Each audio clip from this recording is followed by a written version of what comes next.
Today, I would like to talk about how victims start playing small in a toxic relationship with a narcissist. It's a very insidious process, and I think this might be a good podcast to share with those who cannot relate to what narcissistic abuse is actually like for a victim. Maybe you want to share this podcast with your friends or family members who did not understand what was going on when you behaved differently out of a sudden as you got into a new relationship, which turned out to be a relationship with a covert narcissist. Unfortunately, a lot of victims get manipulated to the point that they start burning a lot of bridges with those closest to them, or others simply decide to look the other way. Trust me, it was most likely not easy for them to see a loved one change for the worst for seemingly no reason, and see themselves helpless in that situation, especially when they know full well that you had always been that decent, dependable, and smart person who had done everything right in life so far. Narcissists are prone to targeting empathetic, strong, and often successful individuals. Even if you don't feel like it around the time you meet the narcissist, they know you have the skills, intelligence, and the potential to achieve greatness in your life. They are very well aware of that, because there would be nothing in it for them if they weren't aiming to exploit your talents and good qualities. Many of us had dreams and goals in life that we had been striving for and working on for a very long time. But somewhere on that timeline, we may have felt lonely or vulnerable at some point that left the gate wide open for a narcissist to enter. Maybe you experienced a low point that made you doubt your own abilities, or goals seemed unachievable at the time. Maybe economical changes had an impact on the industry you're working in, and suddenly the work was gone. So you found yourself in a slump, lonely, depressed, without a job, a project, a mission. Maybe you became ill, or a person who played an important role in your life passed away not too long ago.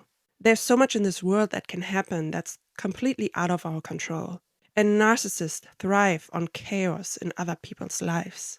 That's where they see an opportunity to take over and provide themselves with the illusion that they have their own life under control while controlling yours. But in the course of an abusive relationship, it usually becomes the downfall for the two of you. Because how is it beneficial and not counterintuitive to destroy the person that's supposed to provide them with a supply they need to survive? It doesn't make sense. It's their grandiosity kicking in that doesn't want them to live in anybody's shadow. And there are various ways how they will accomplish that. Number one, the narcissist becomes the center of your attention. As in every relationship with a narcissist, especially the covert type, you'll go through the love bombing stage, in which the narcissist showers you with exaggerated attention and admiration in the beginning. They act like you are the center of their attention, only to manipulate you into a position in which these roles will be reversed later on. For instance, they rush to respond to your text messages immediately, which are later only answered few and far between. Occupying your time almost 24/7 automatically also makes the narcissist the center of your attention. The people around you may pick up on that quickly, because you mention his or her name a lot in your conversations, or suddenly you have rarely time to meet at all. It's the same kind of people the narcissist will do their best to isolate you from in the process of grooming you and gaining your trust, because otherwise it would be difficult to devalue and gain control over you in the next stage of your relationship. They will triangulate and make you believe that others can't be trusted as much as them, for whatever minor reason, whether that's true or not.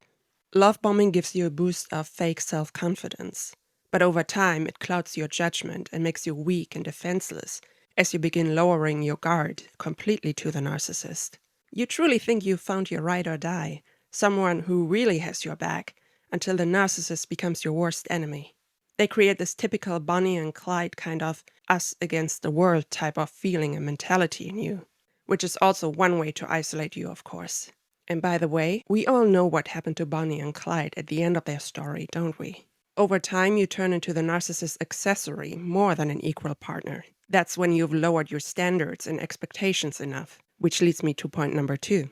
When your family or friends picked up on any negative changes, you may have come up with excuses for the narcissist as to why they act the way they act and defended them. How do I know this? Because that's what I did. We were working in the same industry together, and all of our coworkers were looking at us like we were the odd couple, which we definitely were. Remember how the public reacted to Sean Penn and Charlize Theron? Not only because of their age gap, but also because they were so different from each other. And probably also because of Sean Penn's alleged abusive history. It was that kind of reaction. Our coworkers knew more about him than I did. But as I was in the love bombing stage, I explained it away with, "He's different at home when I'm alone with him." That was a cognitive dissonance creeping up on me, of course. One good advice I can give you for the future: watch and listen closely to other people's reactions. They will expose the narcissist for you, if they aren't already telling on themselves. You will find a link to another podcast about that in the description below. Over time, it's not only driving your friends and family away from you, as you don't see the forest for the trees, but you also lower your standards and expectations when it comes to your narcissistic partner. Enter the devaluation phase, and with that, the breadcrumbing. Suddenly, the narcissist will give you just enough attention to keep you stringing along. And this inevitably makes you work harder because you think giving them everything they ask for will get you back to that same level of affection you were given before, which was only fake to get you hooked in the first place with all the future faking and fake promises they laid out in front of you. They may give you a glimpse of hope to return to that loving feeling every now and then, but that's just to make you shut up about it. You turn into a people pleaser, and it's all about the narcissist's needs. They'll tell you when dinner's got to be on the table and still find a hair in the soup. And if you complain too much about having any of your needs met, the narcissist may call you a narcissist, which makes you never want to speak up again.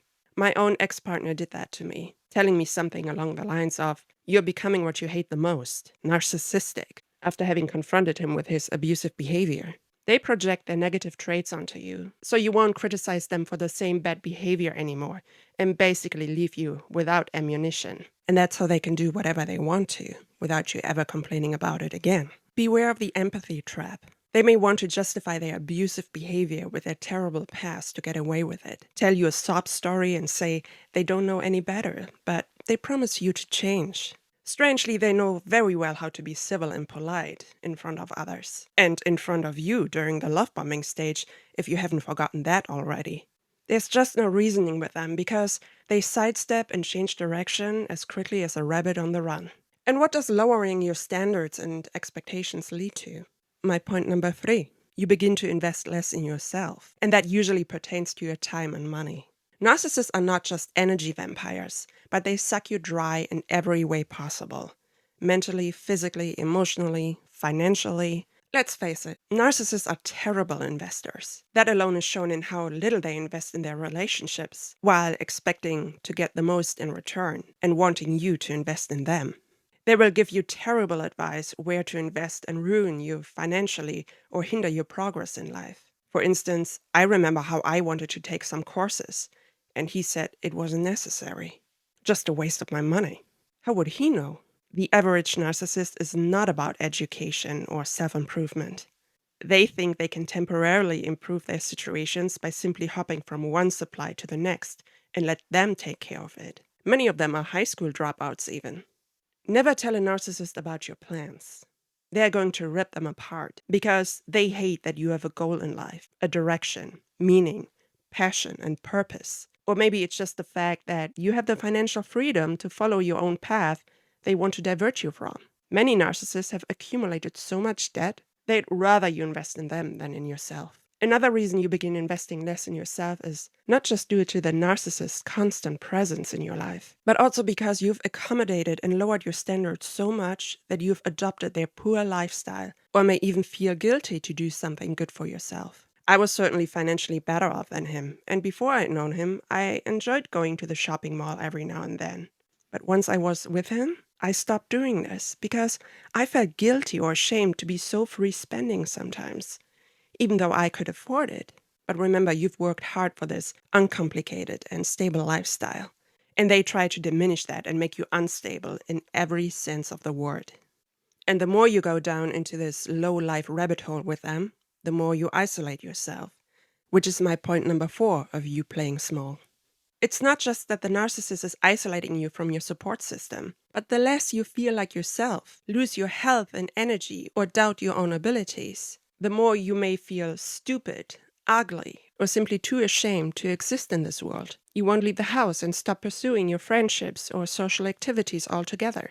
You'll become afraid to draw any attention to yourself because you may think you don't deserve it, Or you've become so paranoid and insecure, you think all eyes are on you, and everyone will point their fingers and make fun of you. You often see this in people who grew up in narcissistic households, for instance, where the roles of the parents and their children may have been reversed, and your sole priority now in life is to always be available to please and cater to the narcissist. It's like you're taking care of a toddler, really. And considering all of that, the last point how you play small around narcissists is that you will end up living in fear and walking on eggshells around them. You are literally treading on a minefield in the comfort, or rather discomfort, of your own home, as I tend to describe it. No wonder victims of narcissistic abuse end up suffering from post-traumatic stress like soldiers who were deployed to a war zone, because that's what your home will become, especially when you're dealing with a malignant narcissist. You need to understand that these type of narcissists can be deadly. Not only do they have a tendency to snap and rage out of a sudden and do horrendous things when this happens, but with all the emotional and psychological abuse alone, they are capable of committing silent murder without ever making their hands dirty.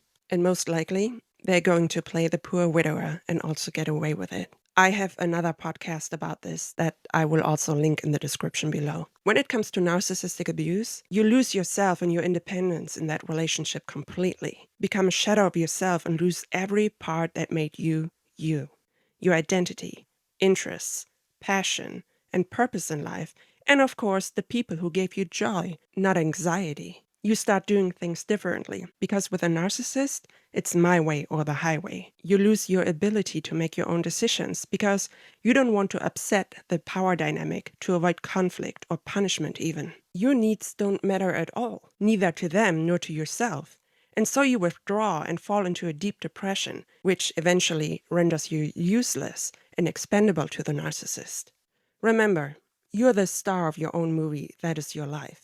For narcissists, you're just an extra like everybody else. At times, they may feature you a little when you get re-idolized or love-bombed again, but most of the time, you're just a blur in the background while they take the spotlight and all eyes are on them. One thing you need to realize is that underneath all of this manipulation, you're still the same old person you were before you met the narcissist. It's possible to break this conditioning. We were all born into this world with a clean slate until quote-unquote people happened to us, as I like to say. These were the 5 ways how narcissists make their victims play small in a relationship with them. Thank you very much for listening and have a great day.